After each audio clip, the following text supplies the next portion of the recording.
बिस्मिल्लाहिर्रहमानिर्रहीम। अस्सलाम वालेकुम। मैं हाफिज़ मोहम्मद काशिफ और आप देख रहे हैं मेरा channel technical information portal. Friends, budget 2024 जो पेश हुआ था, इसमें ये कहा गया था कि जो अर्जेंट फाइलर हो जाते हैं अपने मकसद को अचीव करने के लिए, ये टैक्स बचाने के लिए, फिर वो टैक्स रिटर्न फाइल नहीं करते या पहले से नहीं करते आते, फ़ौरन टैक्स रिटर्न फाइल करके 1000 के चालान पे करके एक्टिव हो जाते हैं और फिर प्रॉपर्टी परचेज कर लेते हैं। रेगुलर फाइलर नहीं बनते, रेगुलर अपनी टैक्स रिटर्न फाइल नहीं करवाते और ना ही करवाते आ रहे होते हैं, तो उनको अब डबल टैक्स पे करना पड़ेगा। इसके दो मकसद थे। एक तो ये कि आपको रेगुलर इस बात पर मोटिवेट करना, इन्फोर्स करना कि आप रेगुलर अपनी टैक्स रिटर्न फाइल करें, और दूसरा ये था कि जो रेगुलर अपने टैक्स रिटर्न फाइल करते थे, टैक्स पे करते थे, उनके साथ नाइंसाफ़ी थी। तो इसीलिए बजट 2024 में ये कहा गया कि जो अर्जेंट फाइलर होकर अपना टैक्स बचा लेते हैं, टैक्स फाइलर होने के फ़ायदे उठा लेते हैं, तो उनको अब वो फ़ायदे नहीं मिलेंगे, उनको डबल टैक्स पे करना पड़ेगा, खासतौर पर प्रॉपर्टी परचेज और सेल करते हुए। लेकिन बीच में मार्केट में एक जुगाड़ आया।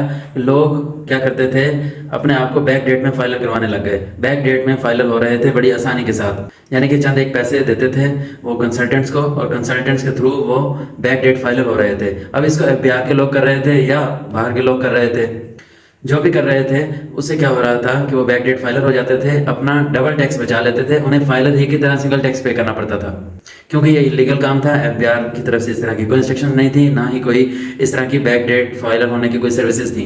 इसको ख़त्म ही होना था एक दिन, लेकिन जब तक ये जुगाड़ चल रहा था, लोग लगा रहे थे, अपना टैक्स बचा रहे थे। लेकिन आज के दिन जिसने भी 1 मार्च 2024 के बाद अपनी टैक्स रिटर्न जमा करवाई है, तो वो लेट फाइलर में कंसीडर होने लग गया है।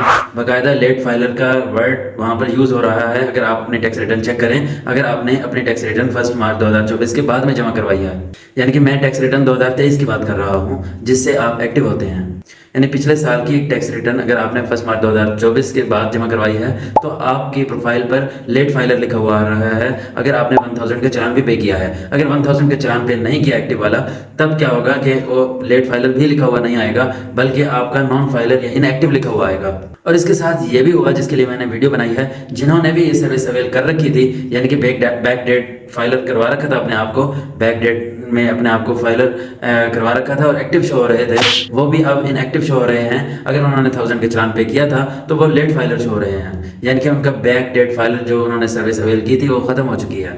एफबीआर ने सिस्टम को रिफ्रेश किया।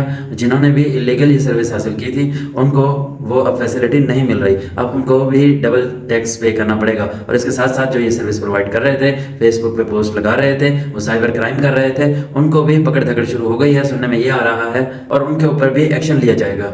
तो मेरी सजेशन और सलाह यही है कि अगर आप इलीगल काम करते हैं तो वो ना करें, क्योंकि एफबीआर को पैसे चाहिए, पैसे से मुल्क चलता है। और आईएमएफ के कहने पर एफबीआर ये टैक्स कलेक्शंस के टारगेट सेट करता है और चीज़ों पर टैक्स लगाता है। वहाँ एस्टिमेट लगाता है कि यहाँ से हमने इतना रेवेन्यू जनरेट करना है, और फिर कर्जा जो है पे बैक करना है, और उसका सूद भी पे बैक करना है। तो जब वहाँ से टैक्स कलेक्ट नहीं होता, तो एफबीआर को मजबूरन कई और जगहों पर टैक्सेस लगाने पड़ते हैं। वो कई और जगह ऐसी भी हो सकती हैं जिन पर गरीब इफेक्ट हो रहे हों, गरीबों के ऊपर वो टैक्स लग रहा हो, जबकि प्रॉपर्टी तो वो परचेज करते हैं जिनके पास पैसा होता है, और इस तबके को टैक्स देना भी चाहिए। उम्मीद करता हूँ आपको मेरी वीडियो पसंद आई होगी। अगर पसंद आई हो तो मेरे चैनल टेक्निकल इन्फॉर्मेशन पोर्टल को सब्सक्राइब जरूर कीजिएगा। इसके साथ ही हाफिज़ मोहम्मद काशिफ को इजाज़त दीजिएगा। नेक्स्ट वीडियो तक के लिए अल्लाह हाफिज़।